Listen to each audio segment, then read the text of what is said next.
What's up, guys? Welcome back to the iherng podcast, and this episode is brought to you by Property Guru, introducing Bricks Report, which is a tool that allows us to make better informed decisions. Within the report itself, it allows us to get information about the most up-to-date data transactions of any projects that we want to buy. And for the paid version, we will have access to detailed information such as the unit number, and from there we will know which orientation or which floor height will fetch a better premium. If not, there's always a free version where we will still have access to the median price per square feet, also the median price. This is extremely useful, especially for those who already have clarification on the projects that you want to buy. And in those situations, this 69 ringgit investment will be a terrific guide to your home buying decision. So if you're interested, go check out the link down below. And today we will answer a question from email. This is from EY. Dear iherng, I trust this email finds you in good spirits. My name is EY,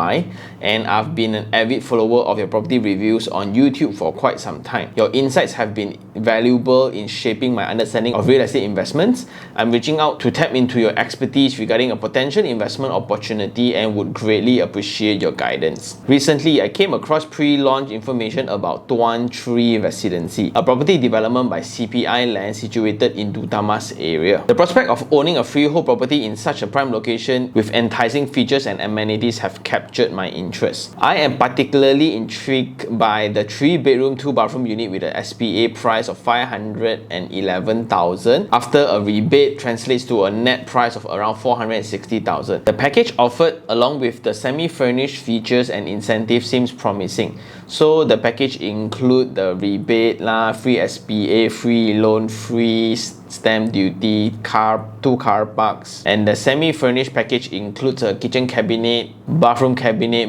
mirror, shower screen, water heater, towel rack, digital smart lock, electrical sockets, foyer grill door. Furthermore, the maintenance fee stands at 35 cents per square feet, totaling of 280 ringgit per month. With a progressive interest schedule HDA attached, notably there's a zero down payment option available, and there's a possibility of completion by Q4 2027 before CCC. Considering my background as a 22-year-old engineer working for an MNC in Penang with roots in PJ, this investment would mark my first step into property ownership.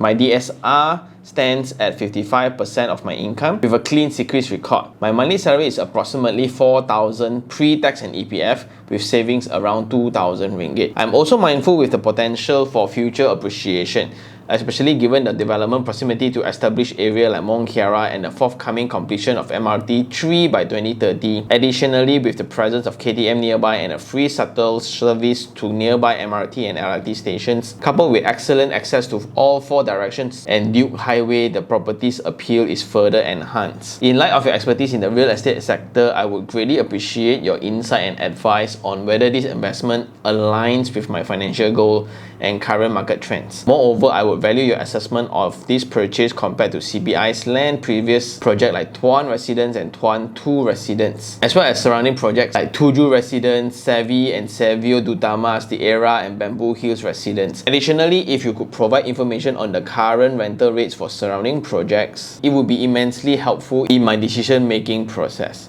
Economically wise, not a good time to invest in property as the HPI, which is the house price index, and inflation have cooled, and now is the 9th period, which is the tech era, long gone the good old days of property. However, I have surveyed almost every project from PJ to KL to Penang and talked to hundreds of agents, received feedback from the public, construction, project engineers, colleagues, friends and family, but still have only considered this, as it's one of the many few that offers 3 bedrooms below 500,000 at a good location. I do apologize to those agents and thank them for their tolerance, as it is very important for me to make a good start to my property investment milestone. All in all, this project looks good for long-term rental, short-term flip, sell, Airbnb, and also very good for my own stay. Thank you very much for considering my inquiry. I eagerly await your expert guidance and recommendation. Warm regards, EY. Whew.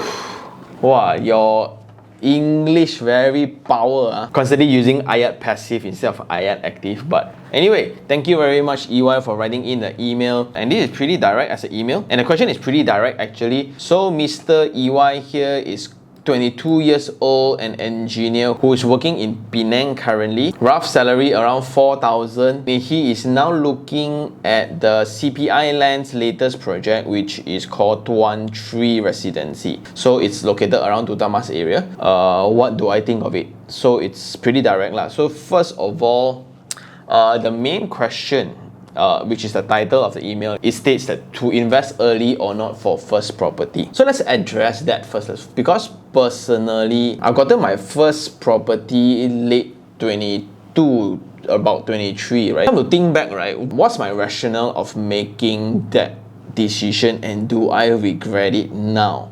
Because the real situation is this: if I am at your age right now, 22 years old, right, at today's context, maybe property is not the right asset to be in. Yeah, this might be really shocking, especially from a guy who's obsessed about real estate, right?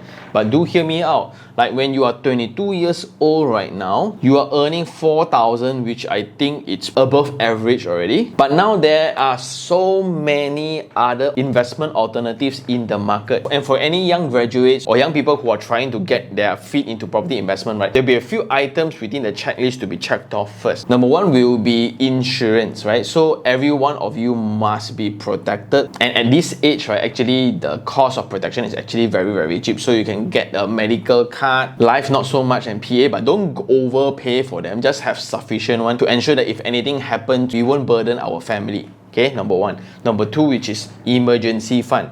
So usually I will recommend up to 6 months time. So for example, like you can save around 2,000 a month. But here I don't know whether every month you save 2,000 where you spend 2,000 only, or you only have savings of 2,000. To me, I will save up to 6 months of emergency fund, which means if I were to lose my job tomorrow, I can survive no problem for the next 6 months. That will be the amount. So if let's say if every month is 2,000 just for example, right, it will be like 12,000 within the savings account, and you cannot touch that. Then the third thing to have will be clarity on your career pathway, right? Because you are 22, I guess this will be your first job, and from PJ now you move to Penang. Because I just went to Batu Kawan, and the entire engineering sector there is amazing. Like the whole industrial park there is booming. So I'm very happy for you to get this pay at 22 actually. But my worry here is at 22 there will be a lot of distractions, a lot of uncertainty in a very good way. So for example, you can work until 26, 27, right? And it's already 5 years experience for you at 27. What if engineering is not your thing? What if halfway that, hey, maybe when you got nothing to do, you're just signing up for a gym, and suddenly, hey, maybe workout is my thing, and I develop a passion for fitness, then I may want to consider this as a career, then I will drop my engineering career. And this happens very often, including my very own PT. And we can only do this when we are young, but a 35 years financial commitment of a property that you don't need at this age, it's not a really good idea, like, in my opinion. Because to answer my own question just now, back then when I was 22, 23, right, what made me so certain that I am ready for the commitment? As an employee, actually, the pros is the certainty aspect of it. Like every 28, I will know my salary will come in, because it's an MNC, right? They will never drag employee salary. So that's a good thing. So every 28, I am certain there will be money in. As long as I don't overgear or I don't over leverage myself, I will be fine. And if my performance is good, I can almost guesstimate my bonus and my increment also for the next 4 years. So as an employee, the certainty is actually a good point. And back then, my goal was to be a managing director of a property development company. And it's pretty obvious right now if you look into the channel, all the skill sets, all the knowledge that I learned all the way was to equip myself to be a MD or a GM within the property development company. Unfortunately, tak jadi lah. I won't start the channel, correct? But at that time, I was very, very certain that I will pursue corporate ladder all the way. No matter what happens, I will pursue all the way. But the only thing different from back then, which is about like 35 now, 22, which is like 13 years ago, no, 14 years ago, will be the available investment alternatives in the market. So last time, right, e-trading for Malaysia stocks is also not very popular yet. It was only done done via desktop. That's why I'm still stuck in that era. I still buy stocks via my laptop. I haven't traded on a mobile before. So, and last time there was gold, there was forex, and there's property. And it was very unusual, very uncommon for youngsters to trade S&P 500 to trade crypto. Crypto was not even a thing yet. Don't even say crypto. Social media was not really a thing yet also. That's why it was very difficult to get information, very difficult to learn. It was only live sessions where I need to pay a lot of money to attend talks. So that was the era that I was in. That was the only way out as an investor. And property investment was the only thing also because I was exposed to this at a very young age. Like my family members are heavily involved with real estate investment, and within a dinner table setting, it's pretty common that we talked about Desa Park City lah, Setia Alam lah, how much they make lah, how much is the property and how should they calculate ROI lah, whether do they take loan or not. And at that time I was exposed to their interest rates, like 10 to 11% interest rate at that time. It was very difficult to get financing because the loan tenure was very short, not like 35 years now. Last time 20 years was very long already. And how to get insider news, you must be friend with this uncle because he knows this developer, and whenever they launch they will tell their friends first, and it's via physical cards, not really email yet. And because of all that exposure, I knew that buying a property was right. But now at 22 years old right now, after having all the checklists, you are done with that checklist, right? The main question I would want to ask is, what's the rush? The main intent for that question is to just have clarification on property investment. A lot of people think that by investing in property will make them rich. Actually, it's not, right? Property investment keeps you rich, not make you rich. So how I see property investment is, it's a wealth diversification tool instead of a money making tool. Yes, you do in certain ways, but that's not the main reason why I invest in properties lah. Because for example, if you were to buy a property at 500,000, which is your property lah, right? And you take 35 years loan and your interest is actually at 4%, right?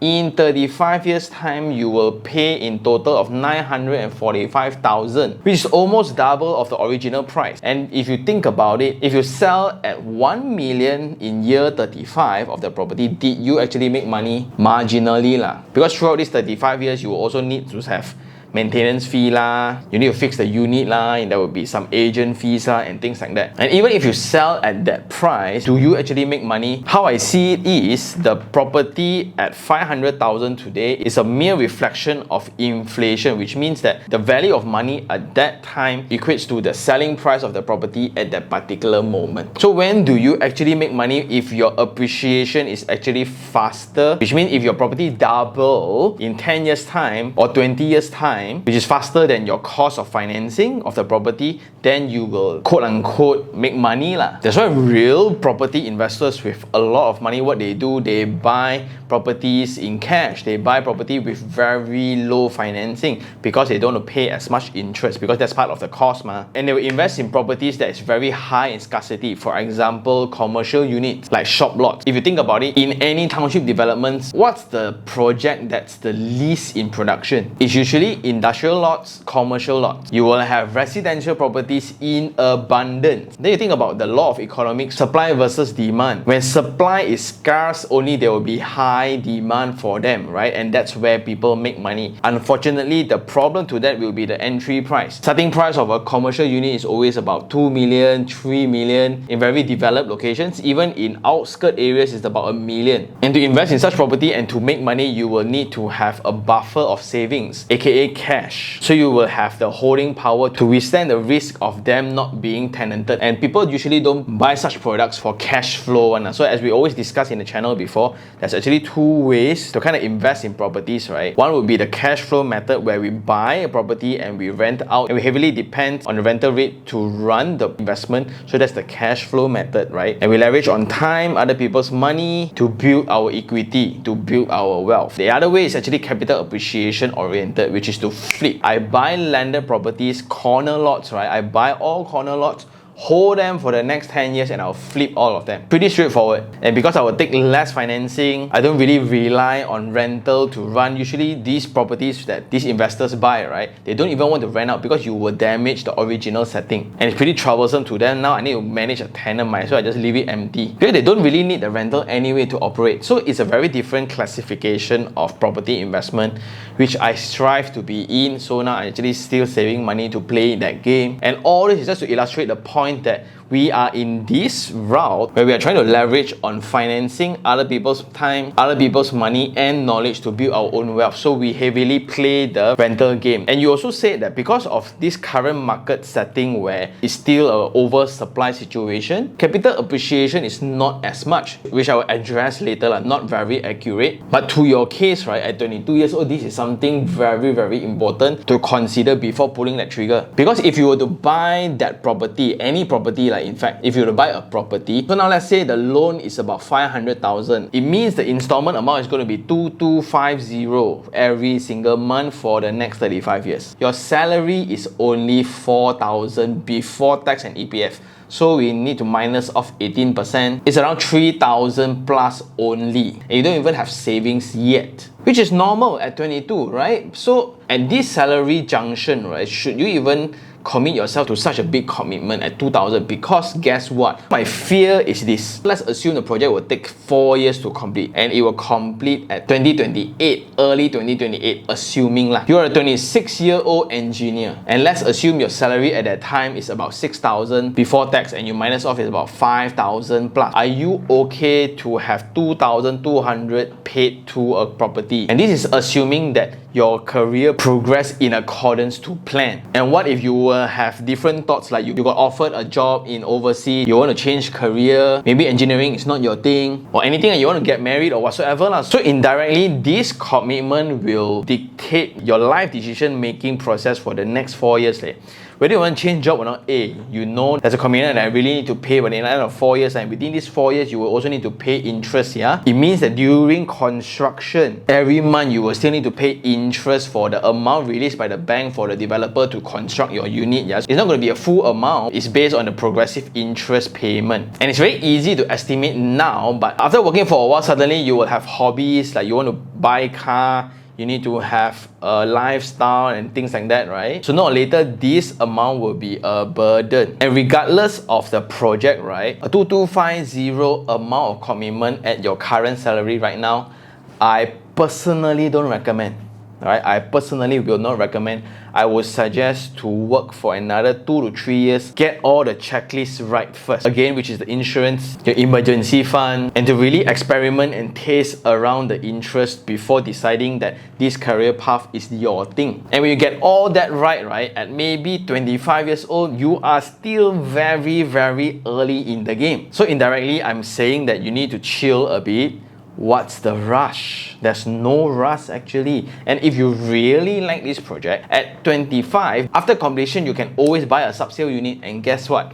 Capital appreciation is not going to be a real big difference. And let's say 511,000 right now. Maybe when it's completed and keys hand over to the owners, right, you can still buy this at maybe 500,000. So why rush into a commitment for a property that you don't actually need yet? So from a project perspective, CPI is a friend of mine. I've visited their projects before so many times already. So I've visited Tuan 1, Tuan 2, and all of them have received massive sales performance. They are not over ambitious in their pricing. If you look into their Tuan residence, we have visited before. The entire interior is excellent. You can go and check out the review yourself, right? Tuan 2, not too long after they launched, also sold out, and it's all because of the right pricing strategy. And let me go give them a call. Maybe I can go and review their Tuan 3 since you have mentioned, right? But another thing to highlight is you are looking at all only new projects from the developer, and this is because you have limitation on resources, which is again money. So as I always repeat, within the channel itself, there's actually 4 main buying channels within the property market. 1, new properties. where you can buy directly from developers. The second is sub-sales, where you can buy from owners. Third will be auction markets, where existing owners, they cannot pay their installment, they will be listed by banks at auction market and we can buy them for a discount. The last one will be bulk purchase, where I usually buy properties from. So this is where property buyers all come together and buy directly from developer in a bulk. For example, like maybe 15 units to 100 units at one go. As a result of that, usually these investors then will get the property at a discounted rate compared to the price available to the public. However, because of your restriction in resources, you bo pian, right? You got no choice but to only settle for the first one. My suggestion earlier would be to save up for your emergency fund, right? Another way to look at the savings is also to enable other options within these different channels. Because honestly speaking, if you were to just look at new properties alone, I think your analysis is correct. The project is actually okay, not too bad, right? But at my level, at my table right now, the options that I have access to is not the best because I have other options from different channels available in the market. So again, my suggestion, regardless of project, is to just hold on a little bit to have more options. Just to share, my goal of investment has always been to buy the best possible deal within the market itself, regardless of whatever channel. Like if I were to buy a new project, also I will need to check whether are there any bulk purchases available within the market selling this exact project, because I don't want to be the guy, the water fish, right, the soy to actually buy at a higher price so all the other investors get to use my price as a reference point to their profit. Silly, right? I want to be the one buying the lowest price if I were to have other options that is enabled by saving. So for example, I can go to Savvy or Savio, right, to go their first phase to look into sub-sales, and it's about that budget also. Why wait for Tuan 3? I could have gone for Tuan Residence 1 now, and I buy where I have absolute certainty. I know how much it's selling for, how much is the market rate, how much is the rental, what's the orientation of the unit, and once I get it, within 6 months time, I can rent out and I can declare that as my rental income and equip myself for the next property purchase already. However, that needs a level of savings. So if you're prepared for that, and I would suggest you to prepare for that, have a target of 18% of 500,000. So let's say 500,000, 80% is 90,000. For the next 3 to 4 years time, have this as a goal for your savings. And this is why I disagree with your last statement within the email itself. So you say that now is not a good time to buy because HPI and inflation has cooled down. When inflation has cooled down. Of course, inflation depends from every individual, depends on what you spend on. And if you look into HPI, like I don't know how you look at it, it's not very accurate to look on year comparison, because ultimately, if you were to invest in properties, it's always for the long run. So I will look into the past 20 years, averagely year on year, our property has appreciated 4% per year. Is it a lot compared to crypto and other different investment vehicles? It's nothing lah, but the whole point is for me to leverage on banks' money to do that. And then when you say 9 period, right? So period 9, for those who don't understand, is this terminology that we use in Feng Shui, is the fire period for the next 20 years. So period 8, which is the past 20 years, right? It was earth element, and that's why people say that, oh, last time it was earth element, that's why property market boom. And my argument is, what about the previous 20 years before that period? People still stay in houses, ma. What if I were to look at it, because since I'm also studying Feng Shui right now, period 9, since it's fire, it also helps somewhat earth elements. But what I'm trying to address right now here is like from the good old days of property. It means this narrative did not come from you, especially a 22-year-old gentleman. So you got this idea from someone else, and I will always want to audit that someone else who is giving me advices about property investment. Because the worst thing is to make decision based on somebody's opinion about an investment they have no skin in the game at all. I have so many uncles and aunties who tell me that, you invest in property, you will not make money one lah. Then I will ask like, did you make money from properties? Or no, I didn't even buy. I cannot afford. Then why would I want to listen to them? I will only listen to people who are living the life that I want to have. And that's the thing about this industry also.